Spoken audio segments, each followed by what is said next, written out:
Steelers Nation, stop everything you're doing right now because what I'm about to tell you is absolutely wild.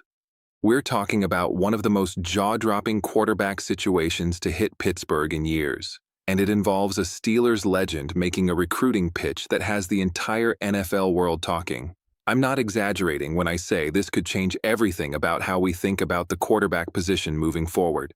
Make sure you hit that subscribe button right now and turn on those notifications because we're bringing you breaking Steelers news every single day, and trust me, you do not want to miss what's coming next. All right, let me set the stage for you. Picture this scenario for just a moment. Imagine walking into Acrisure Stadium on a crisp Sunday afternoon. The crowd is absolutely electric. The terrible towels are waving everywhere you look.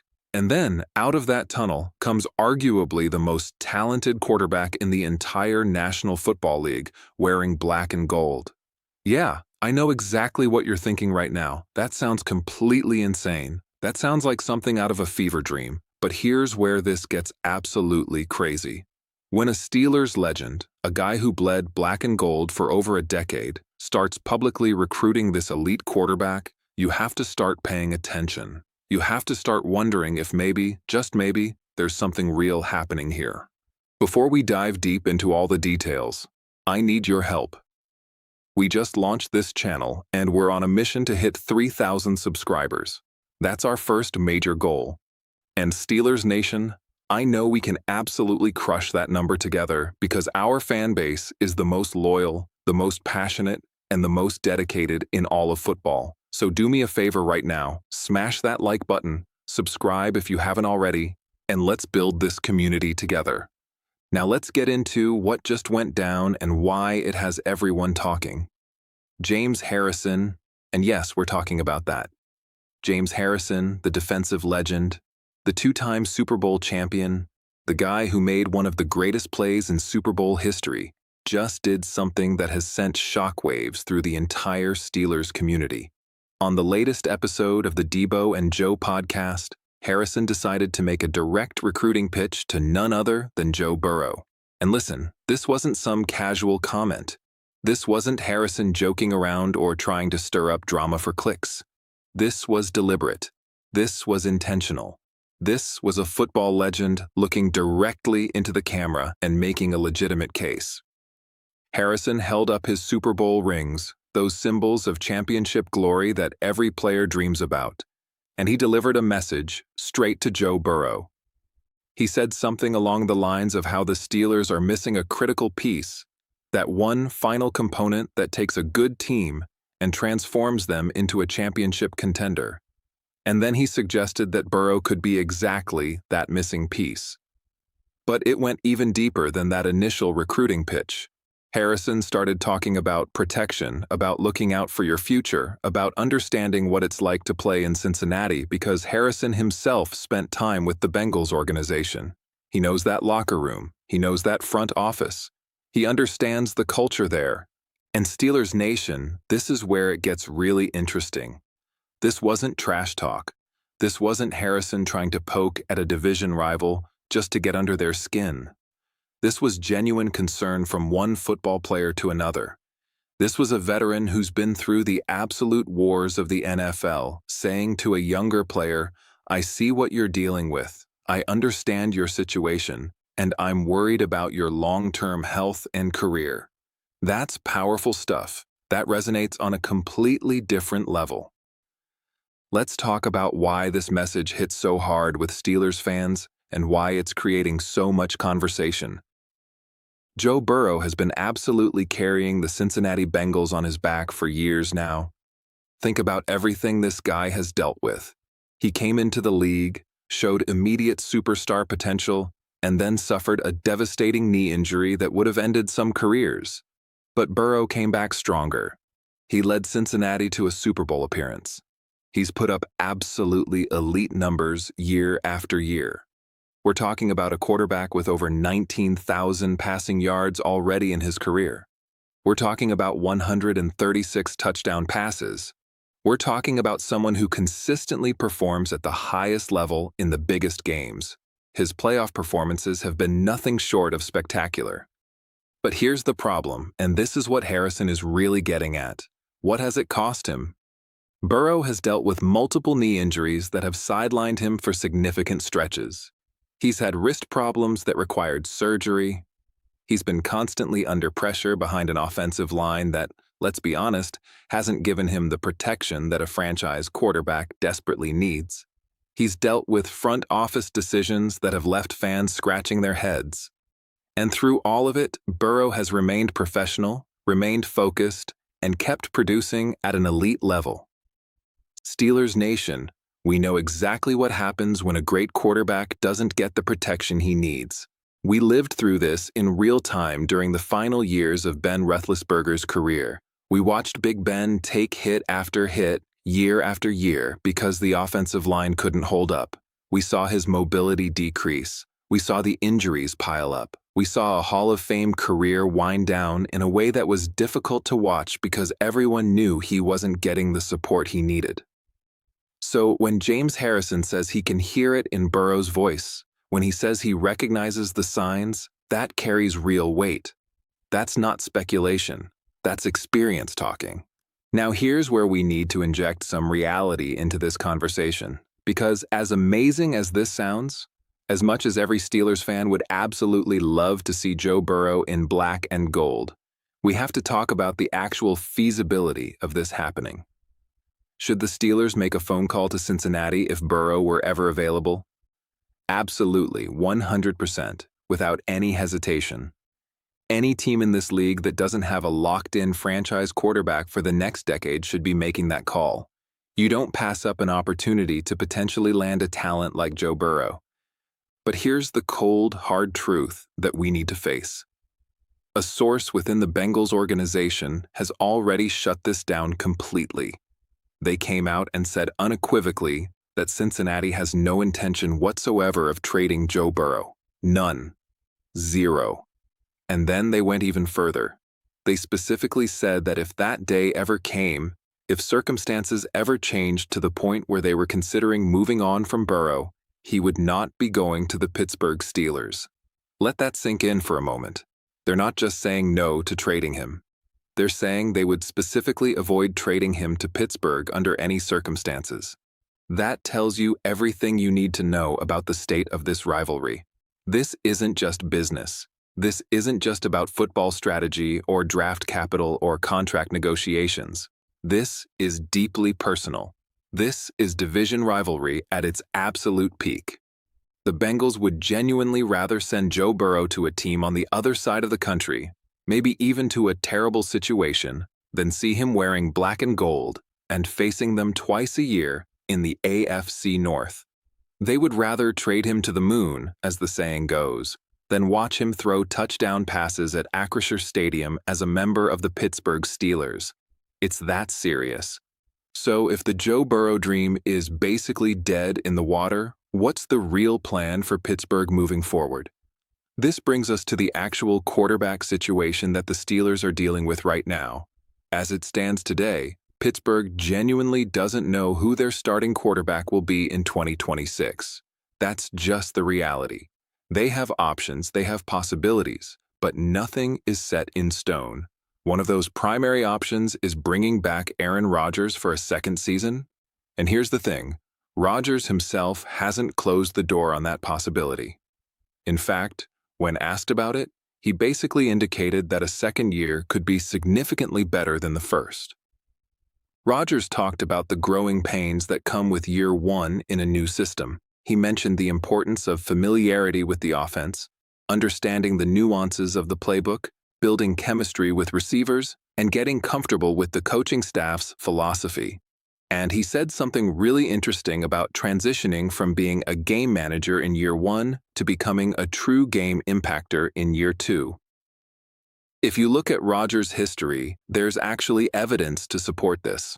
Look at what happened between his 2019 and 2020 seasons in Green Bay. There was a massive jump in performance. Continuity absolutely matters at the quarterback position. Chemistry with your weapons matters. Understanding the system at a deep level matters. If the Steelers can make a solid playoff run this year, If they can show real progress and competitiveness against the league's best teams, then suddenly the idea of Rodgers returning becomes very realistic. It becomes an attractive option for both sides. The Steelers get an experienced, proven quarterback who's already familiar with the system. Rodgers gets another shot to prove he can still perform at a high level and potentially compete for one more championship before hanging it up. But the Steelers aren't putting all their eggs in one basket. At the same time, you can bet that the front office is doing extensive homework on the NFL draft class. They're evaluating every quarterback prospect. They're attending pro days, watching film, conducting interviews, and doing the deep dive analysis that you need to do when you're potentially selecting a franchise quarterback. The Steelers always plan ahead. They always do their due diligence. That's how successful organizations operate. Here's what I think is really important to understand about James Harrison recruiting Joe Burrow, even though we know it's not going to result in an actual trade. This isn't about a transaction happening tomorrow or next week or even next year. This is about something bigger. This is about mindset.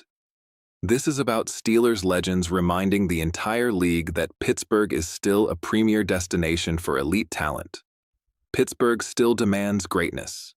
Pittsburgh still builds its identity around competing for championships. That culture, that expectation, that standard, it never goes away. It's woven into the fabric of this organization. So, no, Joe Burrow is almost certainly not going to become a Pittsburgh Steeler. The odds of that happening are incredibly slim, bordering on impossible. But the fact that a legend like James Harrison felt comfortable making this pitch publicly, the fact that he's out here actively recruiting one of the best quarterbacks in football, that tells me something really important. The Steelers are done settling for mediocrity. They're done being satisfied with just making the playoffs and hoping for the best. They want elite quarterback play again. They want to compete for Lombardi trophies, not just wild card spots. And that mentality, that refusal to accept anything less than excellence, that's what makes this organization special. Now let's shift gears because there's another move that just happened. And while it might not generate the same headlines or create the same social media buzz, it could end up mattering just as much when the games really count. Just days before a winner-takes-all playoff battle, the Pittsburgh Steelers quietly made a move in the secondary by bringing back a veteran cornerback named Trey Flowers. He was waived, then brought back to the practice squad right as the playoffs are about to begin. If you think this is just a routine roster move that doesn't mean anything, you're missing the bigger picture here. Let me walk you through the timeline so you understand exactly what happened. On January 5th, the Steelers waived Trey Flowers to create roster space. This move had absolutely nothing to do with his performance or ability. It was purely a numbers game. They needed to make room for another player returning from suspension, and Flowers was the corresponding move. Fast forward just 2 days to January 7th, and boom, Trey Flowers is back on the roster. He's been re-signed to the practice squad right as Pittsburgh is preparing for their Monday night wildcard showdown against the Houston Texans at Acrisure Stadium. This is classic January football right here. This is the Mike Tomlin philosophy in action. This is about depth, insurance, experience, and veteran presence, all combined into one quiet move that most casual fans won't even notice. But the details matter. The execution matters. And in the playoffs, these seemingly small decisions can make the difference between advancing and going home. Let's talk about who Trey Flowers actually is, because his background tells you why Pittsburgh values him. He's 30 years old now, originally a fifth-round pick by the Seattle Seahawks back in 2018. This is a guy who was a full-time starter in this league at one point. We're talking about 98 NFL games played over his career, 44 career starts, 287 total tackles, 22 pass deflections, 4 interceptions. Those aren't just empty statistics. That's real production at the NFL level. Go back to 2019 when Flowers was with Seattle. That season, he recorded 82 tackles, defended 8 passes, grabbed 3 interceptions, and forced a fumble. That's legitimate production from a starting cornerback. Now, yes, his role has evolved over the years. He's been a journeyman, moving through different organizations: Seattle, Cincinnati, Atlanta, Jacksonville, Indianapolis, Detroit, and now Pittsburgh. But here's what people need to understand. You don't survive that long in the National Football League without possessing real football intelligence. You don't stick around unless you know how to prepare, how to adjust to different systems, and how to stay ready when your number gets called. And in playoff football, those qualities become absolutely critical. This move is 100% about playoff depth and insurance. The Steelers' secondary has been dealing with injuries all season long. We've seen guys forced into roles they weren't quite ready for. We've seen constant rotation and reshuffling. We've seen emergency signings and practice squad elevations week after week.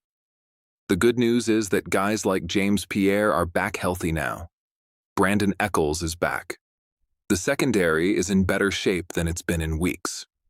But here's the reality of playoff football that every fan needs to understand. One injury can change absolutely everything in January. That's exactly why this Trey Flowers move matters more than people realize. In the postseason, NFL rules allow unlimited practice squad elevations. That means Flowers can be activated for every single playoff game if needed without having to be signed to the 53-man roster. That's massive flexibility for a coaching staff. That gives them options if something unexpected happens. And in the playoffs, the unexpected always happens. There's another element to this that people are completely ignoring, and that's special teams. Trey Flowers has legitimate experience as a punt gunner. He's physical, he understands lane discipline, and he knows how to make plays in coverage. In playoff football, field position is absolutely everything. One blown coverage on a punt return, one missed tackle that leads to a big gain, one bad angle that allows a returner to break free. That's literally how playoff games swing.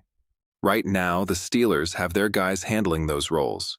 But if something happens, if someone gets hurt or isn't available, Trey Flowers is a trusted veteran option who can step in without missing a beat. As a Steelers fan, I genuinely love this move. No, I'm not sitting here saying that Trey Flowers is suddenly going to be a shutdown corner or that he's going to lock down the Texans' best receiver. That's not the point of this signing. The point is that Pittsburgh is protecting itself from chaos and uncertainty. They're saying, we're not going to get caught unprepared. We're not going to rely entirely on young players who've never experienced playoff football. We want someone in the building who's been in NFL locker rooms, who understands NFL systems, who can handle NFL pressure in the biggest moments. For Trey Flowers personally, this represents a huge opportunity. If he can contribute even in a limited role, even just on special teams, he puts himself in position to potentially earn a reserve futures contract for 2026. This could be his chance to finally find some stability after bouncing around the league. This could be his shot to prove he still belongs at this level.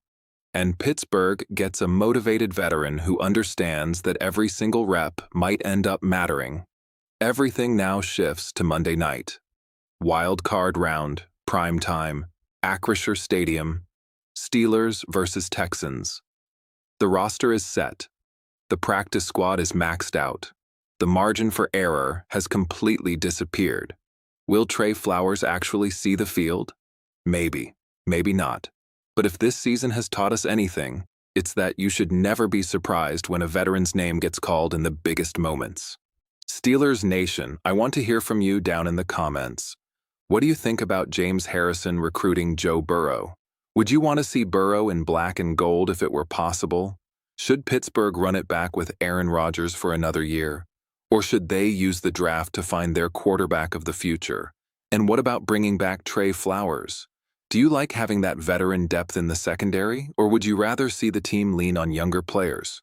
Drop all your thoughts below because I read every single comment and I love hearing what Steelers Nation has to say.